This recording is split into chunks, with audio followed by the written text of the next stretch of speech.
저희가 오늘 요한계시록 말씀을 읽었습니다.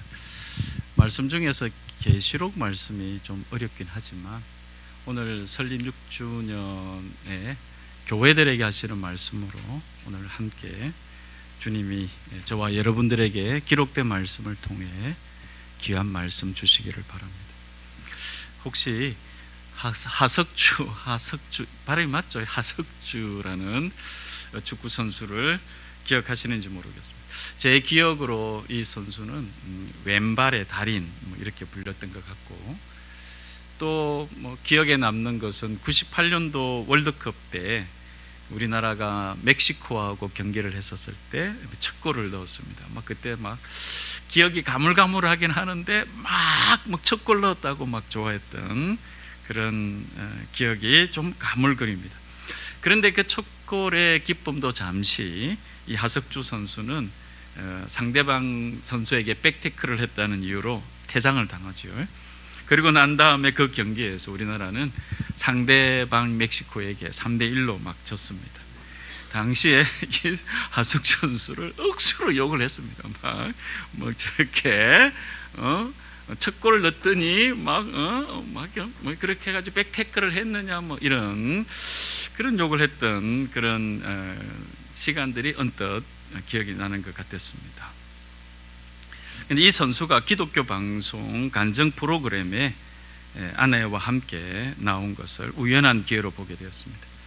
이 하석주 선수는 일가 친척 중에 교회 다니는 사람이 아무도 없었고, 어릴 적 집안 형편이 너무 어려워서 어머니께서 절에 밥을 해주시면서 절에서 숙식을 해결할 정도로 집안이 아주 독실한 불교 집안이었다고 합니다.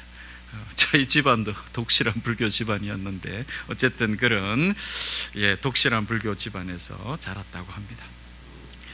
살면서 의논할 일이 있으면 항상 스님하고 상담하고 절에서 식사하는 것이 무엇보다도 익숙했던 사람이었다고 합니다. 이 하석주 선수가 결혼할 나이가 되어서는 자기 마음에 쏙 드는 이상형의 여자분을 소개로 만났는데도 이 여자분이 목사님 딸이라는 이야기를 듣고 더 이상 안 만날 정도로 기독교하고는 거리가 먼 자신이었다고 합니다.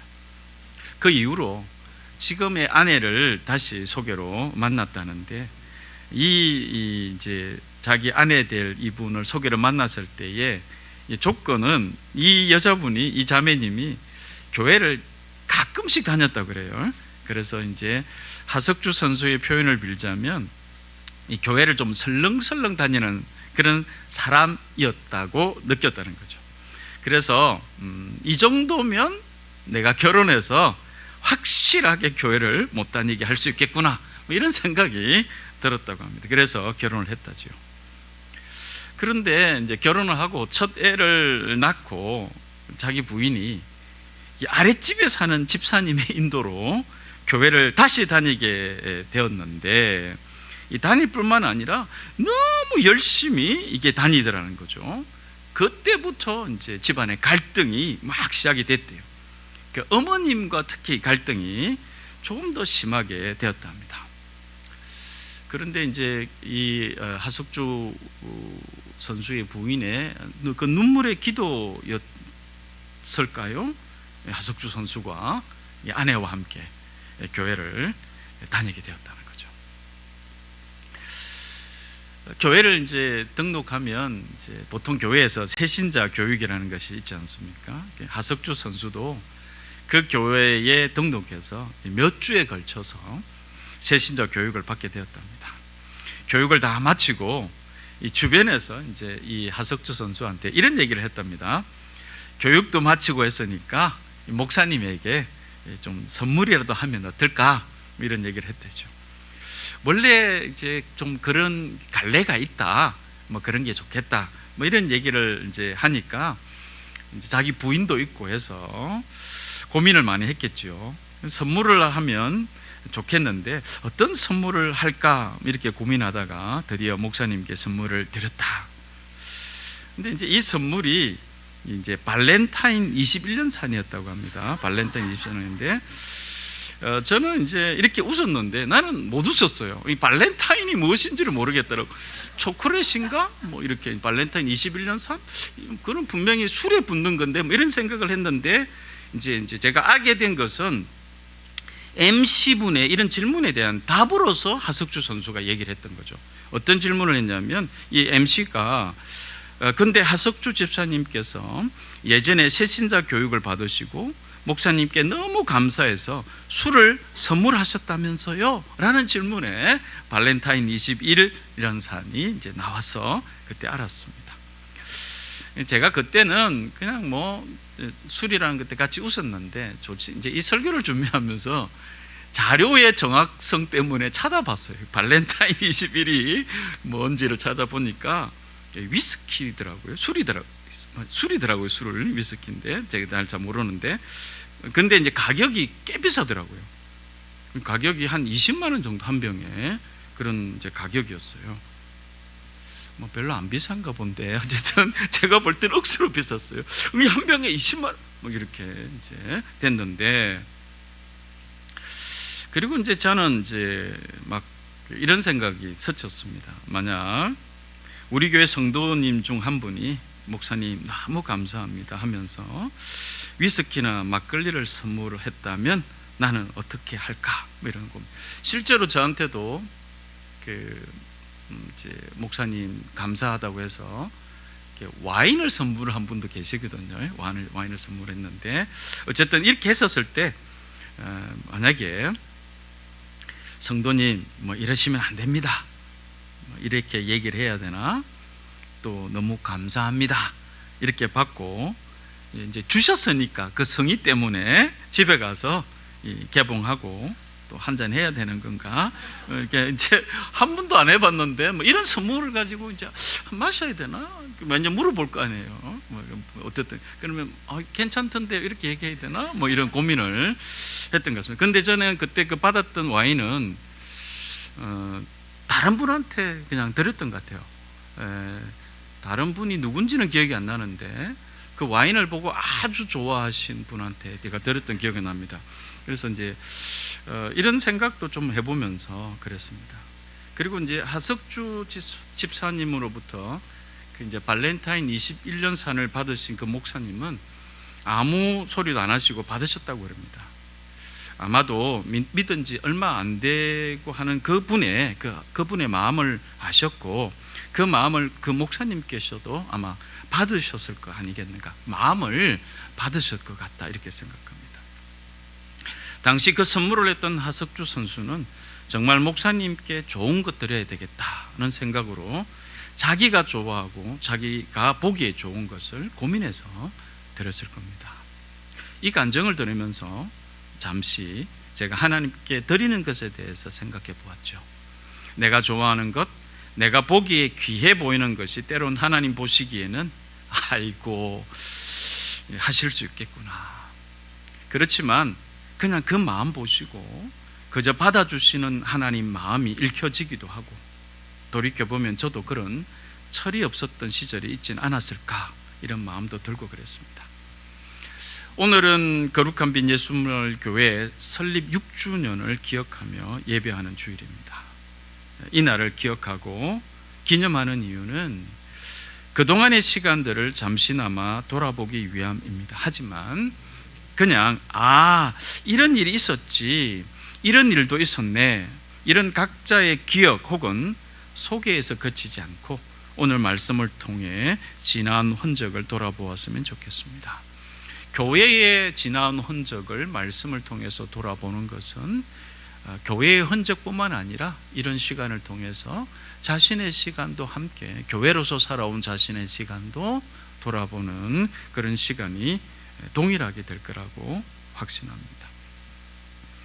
우리가 함께 읽은 오늘의 말씀은 하나님께서 7 교회들에게 하신 말씀 가운데 있습니다. 여기에 등장하는 7 교회는 당시에 실제로 존재하고 있었던 교회들이었죠. 그러나 요한계시록에 기록된 7 교회를 향해 하나님께서 하신 이 말씀들은 당시에 실제로 존재하고 있던 그 7 교회만 해당되고 그래서 더 이상 이 말씀이 유효하지 않는 그런 것이 아니라 지금도 여전히 세워진 모든 교회를 향한 하나님의 말씀, 모든 교회뿐만 아니라 교회로 살아가고 있는 모든 그리스도인에게 하시는 말씀으로 교회들에게 하시는 성령의 음성을 들어라 라는 것을 받아들이는 것이 옳으리라고 확신합니다. 읽어보셨겠지만, 말씀을 읽어보고 계시겠지만 7교회 중 칭찬받는 교회도 있고 책망을 받는 교회도 있습니다. 우리도 마찬가지죠. 칭찬 받은 것이 있다면 우리 교회가, 또 교회로서 내가 그것을 계속 지켜나가고 그리고 또 그 일이 더 자라갈 수 있도록 힘써야 되겠고, 책망 받은 것이 있다면 속히 돌이키기를 힘쓰는 것이 마땅할 겁니다.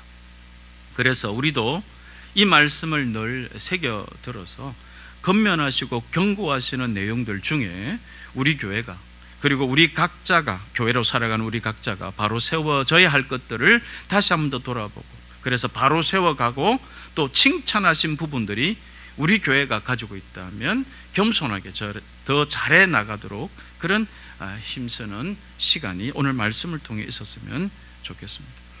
저는 솔직히 7교회들에 대한 이야기를 들으면서 책망받는 것이 굉장하게 읽기가 좀 싫더라고요. 칭찬에 굉장히 눈이 가더라고요. 책망은 싹 넘어가고 칭찬에 좀 오래 머물고 싶고 이런 마음이 솔직하게 좀 있었습니다. 그런데 오늘 제가 본문으로 선택한 라오디게아 교회는 책망의 말씀입니다. 그런데 이 책망은 뒤에 얘기하겠지만 우리가 왜 이 책망의 말씀을 칭찬의 말씀처럼 들어야 될 이유가 뭔가 라는 것을 알게 된다면 칭찬과 책망을 함께 귀한 말씀으로 보게 될 것이다, 이렇게 확신합니다. 칭찬도 기회이지만 책망도 기회다, 이렇게 생각합니다. 자, 7교회 하시는 말씀을 다 살펴볼 수 없어서 오늘 마지막에 나오는 라오디게아 교회 말씀을 함께 보게 되었습니다.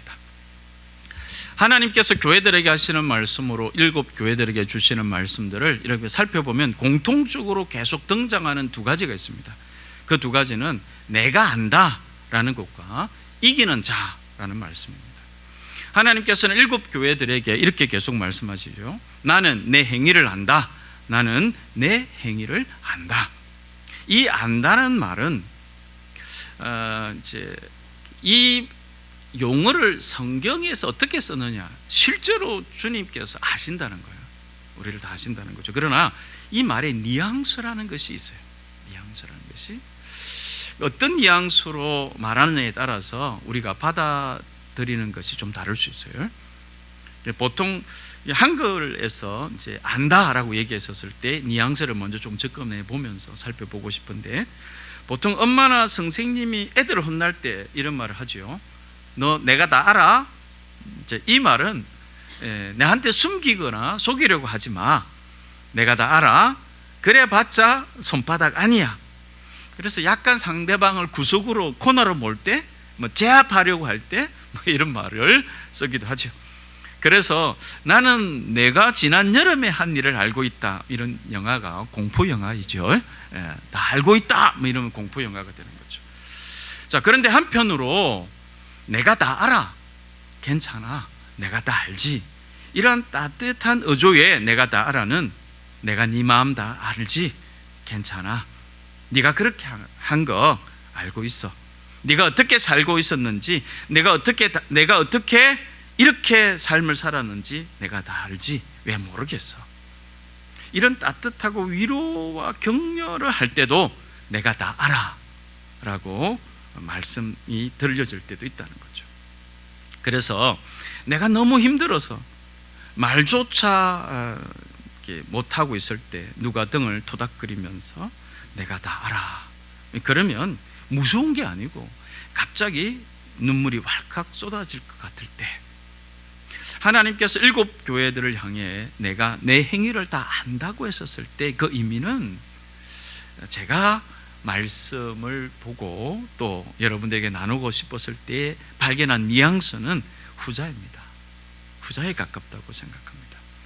하나님께서 우리에게 공포 영화 제목처럼 나는 네가 지난 여름에 한 일을 다 알고 있어 라고 겁을 주시는 게 아니고 등을 토닥거리면서 내가 다 알아. 내가 너를 잘 알지. 괜찮아. 지금이라도 돌이키렴. 내가 누구보다도 너를 잘 알기 때문이란다 라고 말씀하시는 그 안다라는 것이라고 확신합니다. 자, 이러한 확신은 또한 이기는 사람이라고 하신 말씀에 저는 후자의 뉘앙스라고 확신한 거죠.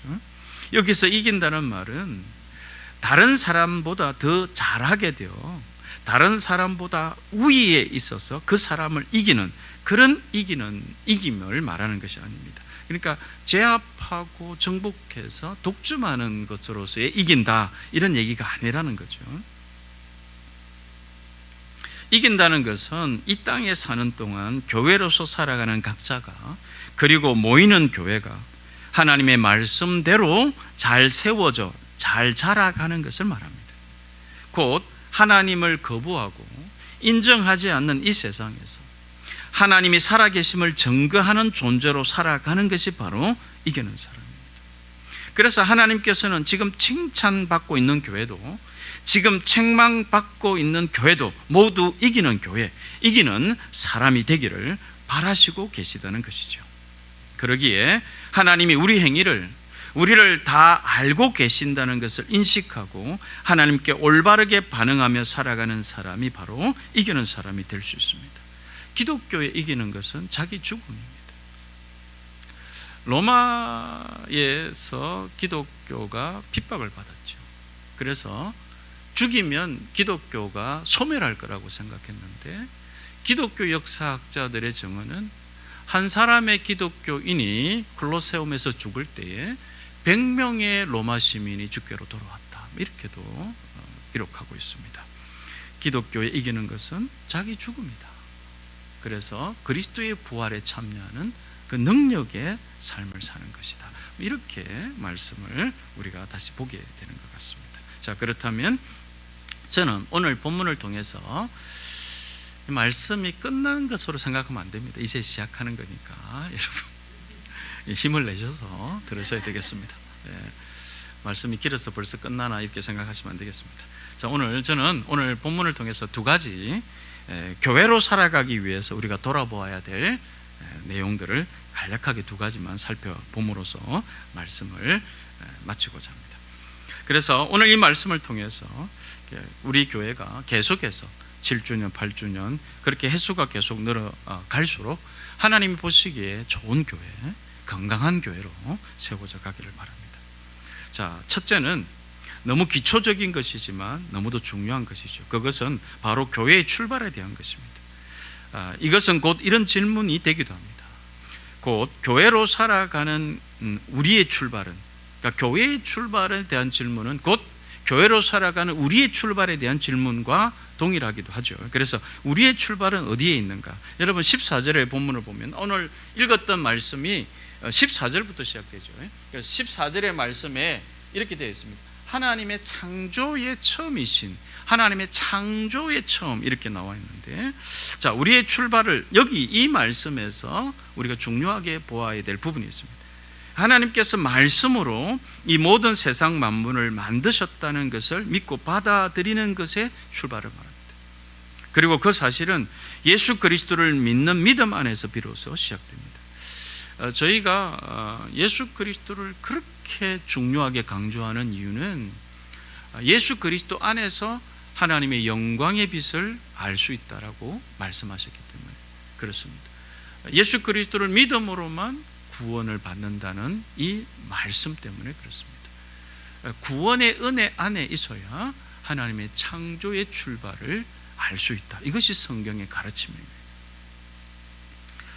자, 하나님의 창조를 바라보는 출발이 단순히 진화냐 창조냐 뭐 이런 정보에서 머무는 것이 아니라 정말 내가 하나님의 지음을 받은 귀한 존재구나. 그래서 내 옆에 있는 이 사람도 하나님의 지음을 받은 귀한 존재구나 라고 마음 깊이 인정하고 받아들이는 것입니다. 이런 사람을 믿음을 가진 신앙의 사람이라고도 부르죠.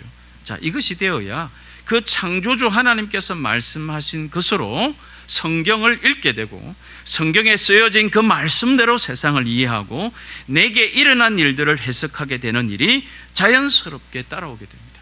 이 출발이 확실치 않다면 이 세상을 살아갈 때 삶의 기준과 목적에 관한 이해가 없기 때문에, 그 기준과 목적이 너무도 다 다르기 때문에 삶의 기준과 목적은 당연히 자기 중심과 자기 만족에서 벗어날 수 없게 됩니다.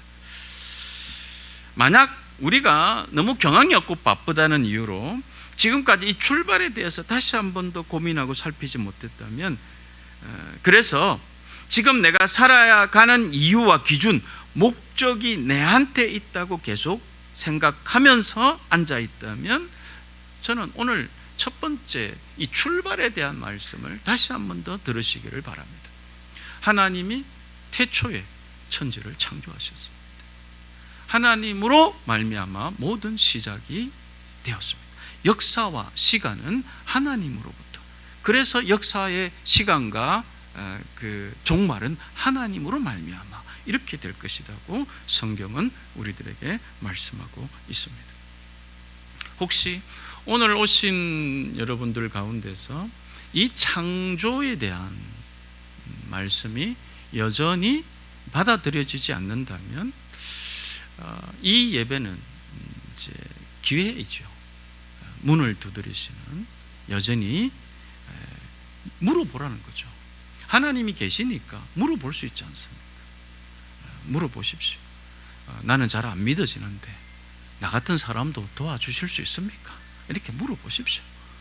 이렇게 물어보지도 않고 그냥 스스로 못 믿겠다 이렇게 하지 말라라는 이야기입니다. 그 물음에 대한 답이 하나님께서 깨닫게 해주실 수도 있고 이미 믿고 살아가는 형제 자매들을 통해서 말씀을 해주실 수도 있다라는 사실입니다. 자, 오늘 본문 20절에 그래서 내가 문 밖에 서서 문을 두드리고 있다.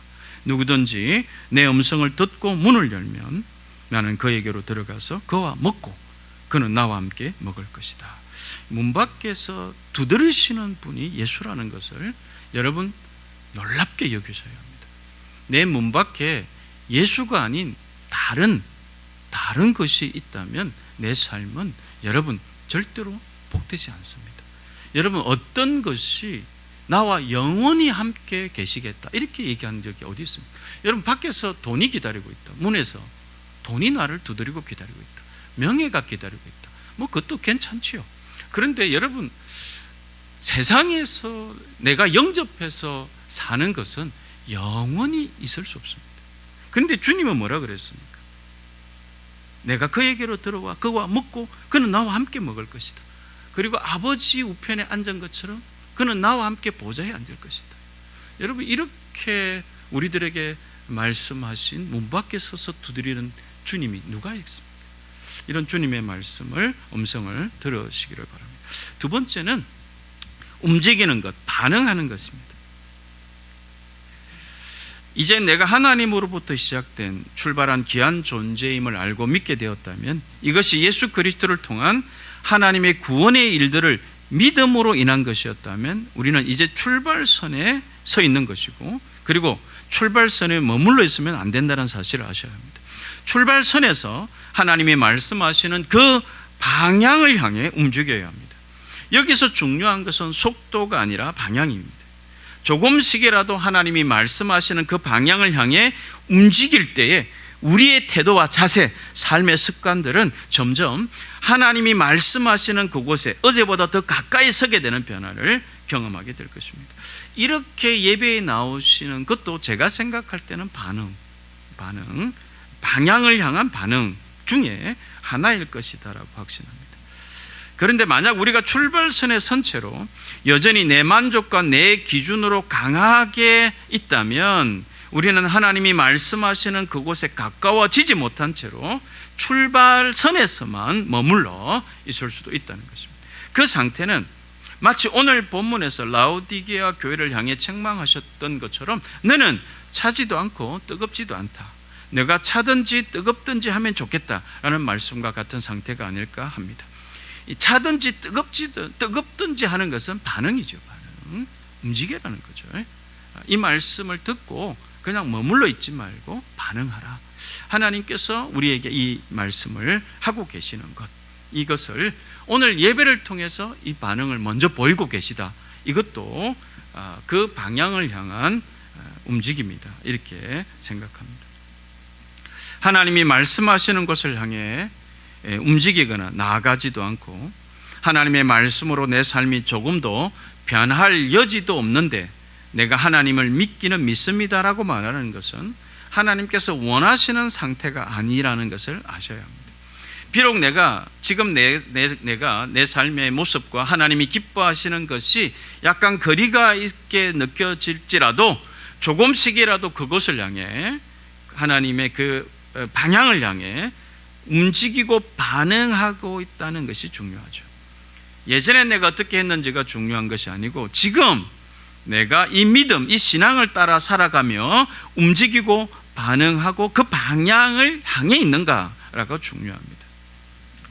우리 교회도 마찬가지입니다. 하나님이 우리 교회를 향하여 말씀하신 그곳을 향해 더딜지라도 조금씩 움직여 나아가고 있다는 그 작은 움직임이 저는 중요하다고 생각합니다. 오늘 아마 이렇게 예배 드릴 때에 이렇게 많이 오시는 경우가 많지 않습니다. 우리 교회가. 나는 이게 중요한 것은 아니라고 생각합니다. 예배에 많이 참석하면 좋죠. 근데 예배에 참석한 많은 사람들만큼 중요한 것이 우리 교회가 건강한 교회인가 라는 사실입니다. 정말 예배하며 하나님을 정말 하나님이 기뻐하시는 교회로 세워지기를 바라는가. 이게 많은 사람들이 오는 것만큼 더 중요한 것으로 본질의 문제다. 이렇게 확신합니다. 여러분, 제가 라오디게아 교회에 대한 이야기를 보면서 제 마음에 많이 머물렀던 단어가 이거였습니다. 이 문장이었습니다. 실상 너는 내가 비참하고 불쌍하고 가난하고 눈이 멀고 벌거벗은 것을 알지 못한다. 왜냐하면 이런 얘기죠. 너는 17절에 풍족하여 부족한 것이 조금도 없다고 하지만 풍족하여 부족한 것이 조금도 없다고 하지만 그렇지 않다는 거죠. 리코 타이스 목사님께서 쓰신 교회를 섬기는 당신에게라는 책에서 이런 내용이 나옵니다. 한 장례식장에서 자네는 실패가 뭔지 아는가라고 질문했던 노 부인이 했던 말이 그 후로도 계속 타이스 목사님에게 남아서 많은 영향을 줬다 그러는데요. 그 노 부인이 내린 실패에 대한 정의는 실패란 중요하지 않은 일에 성공하는 것이다 라는 것이었습니다. 이처럼 하나님께서 중요하게 여기시지 않는 일, 오직 내 만족을 위한 일에 성공하는 것은 오히려 실패일 수도 있겠다는 두려운 마음을 가져야 합니다. 라오디게아 교회처럼 그 성공이 풍족하고 조금도 부족함이 없는 것처럼 자신은 만족할지 몰라도 그 만족을 가져다 주는 그 성공이 그 사람에게 혹은 그 교회에는 오히려 실패라는 것을 지적하고 계시다는 거죠. 지금 우리가 쫓고 있는 목표를 이루는 그 성공이 어쩌면 우리의 실패일지도 모른다는 두려움을 가지면 좋겠습니다. 방향이 중요합니다. 속도보다 방향이 중요하고 움직임이 중요합니다. 변화가 중요합니다. 왜냐하면 하나님은 알고 계시기 때문에 그렇습니다.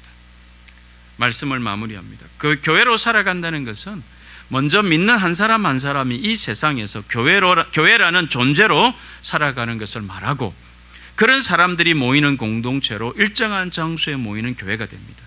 이렇게 교회로 믿는 거룩한 하나님의 사람이라는 그런 존재감으로 살아갈 때 이기는 사람이 되어 이 세상을 살아갈 수 있습니다. 교회라는 존재감을 드러내는 것이 사람 많은 곳에서 불신지옥, 예수천국을 외치라는 말은 아닙니다. 내가 교회 그 자체로 살아가는 것을 말합니다. 움직이는 교회로 직장을 다니고 집안일을 하고 자녀를 키우고 이웃을 섬기는 것, 또 모이는 교회로 모여 정한 시간 정한 장소에서 속해서 지역교회에 속해서 하나님께 예배하며 같이 영광을 돌리고 교제함으로 다른 사람들을 세워나가는 것, 이것이 바로 교회 그 자체로 살아가는 것을 말합니다. 거룩한 빛 예수마을교회 6주년이 된 오늘 다시 한번 더 나는 움직이는 교회로 나아가고 있는가, 다시 모이는 교회로 살아가고 있는가를 돌아보시는, 그래서 주님께서 내가 다 안다 라고 얘기했었을 때 기회를 주시고 또 격려해 주시고 옳은 방향을 가르쳐 주시는 그런 은혜로 오늘 말씀이 저와 여러분들에게 들려졌으면 좋겠습니다. 기도하겠습니다.